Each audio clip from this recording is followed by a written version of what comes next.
Shock is what often stirs up transformation, evolution, and metamorphosis, both personally and collectively. But how do we deal with the shocks that appear outside as fate, the curveballs chucked at us by the Tao that sometimes seem to smash us right in the face? How can we work creatively with the slings and arrows of outrageous fortune? Since I'm undergoing a series of shocks in my own life right now, at the time I originally wrote the card, which was some time ago, and shocks like earthquakes and their aftershocks tend to come in a series, this is no academic exercise, but a challenge to see how well my philosophy of shock can hold up to the real thing.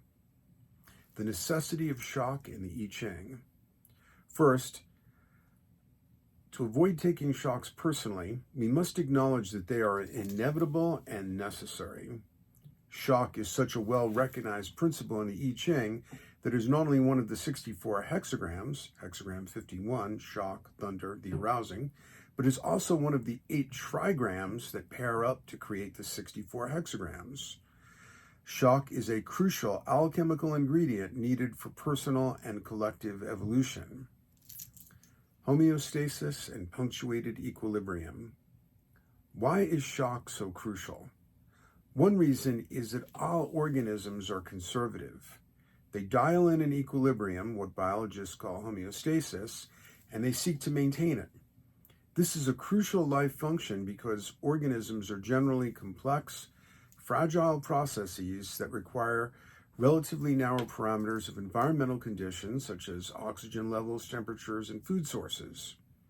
They will inevitably be subject to destabilizing toxic forces such as cosmic rays and viruses that can cause death or even extinction.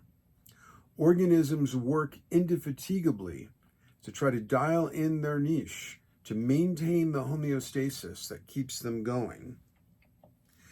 You don't want your liver enzymes, heart rate, or blood sugar to fluctuate wildly. That would threaten your survival. You want them dialed in, rolling along on an even keel. The human psyche is an organism, the most complex we know of, and complexity often means fragility. Both Freud and Jung recognize that the human psyche is highly conservative. Contra naturam development. Conservatism can be good for homeostasis, but can also put a ceiling on development and evolution if it's excessive. To evolve means to change, but most people resist change. Without mincing words, a reasonably conscious woman told me, "I don't like change." I told her I could sympathize because unpleasant shocks often precipitate change. But disliking change creates suffering because change is our only constant. It is said, this is something Abraham Lincoln said in an address to the Wisconsin State Agricultural Society in 1859. It is said an Eastern monarch once charged his wise men to invent him a sentence to be ever in view and appropriate in all times and situations. They presented him with the words, "And this too shall pass away." How much it expresses, how chastening in the hour of pride, how consoling in the depths of affliction. The conservative tendency is so strong that many will resist change even if they are in a bad situation, and an opportunity for improving change presents itself. You might remember the Morgan Freeman character in The Shawshank Redemption, who cannot adjust to life as a free man after decades in prison and wants to get locked in at night after he's been released from prison. I once saw a news story about a young girl who had suffered horrible abuse from her mother, who had broken many of her bones. At a court hearing, we see a kindly-looking protective custody woman leading the little girl away. As she's removed from the court hearing, the little girl screams that she wants her mother. Better the devil we know than a devil or even an angel that we don't. In most circumstances, however, the conservative homeostatic tendency benefits organisms. Organisms love homeostasis. For example, your dog or cat would love for their bowl to always be in the same spot and for feeding to always happen on a fixed and predictable schedule.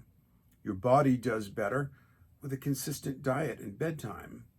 However, if there is one organism we know of that has a deeply conflicted relationship With the conservative homeostatic tendency, it is the human psyche. It's not good enough for our psyches to stay the same. We need them to evolve. Bob Dylan, in a song lyric, summarized this essential situation. He who's not busy being born is busy dying. A person committed to consciousness is, by definition, a person busy being born. Consciousness is never a static, permanent attainment.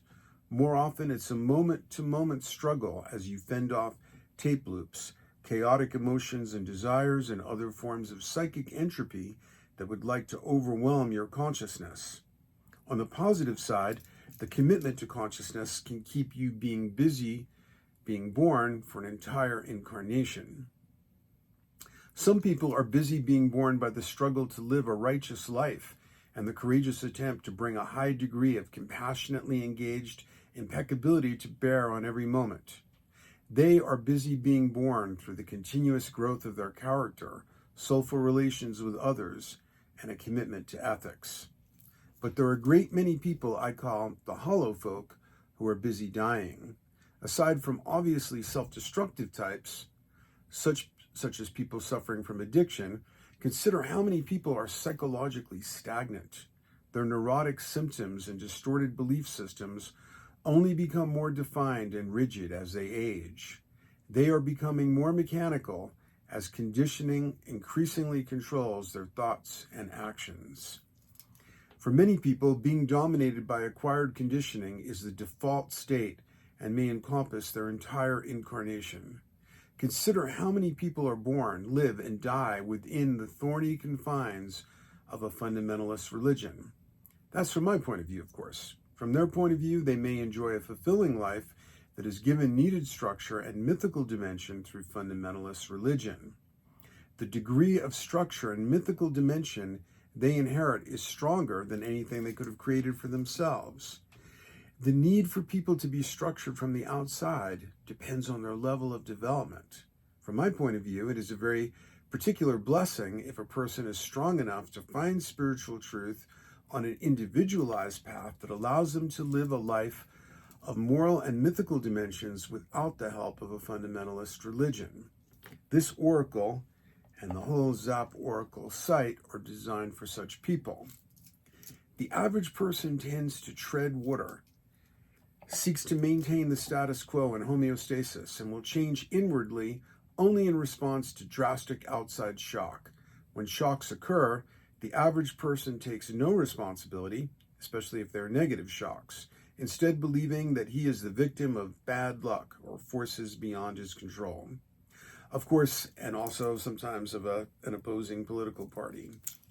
Grievance politics, in other words. Of course, sometimes circumstances are, as far as we can tell, independent of individual will.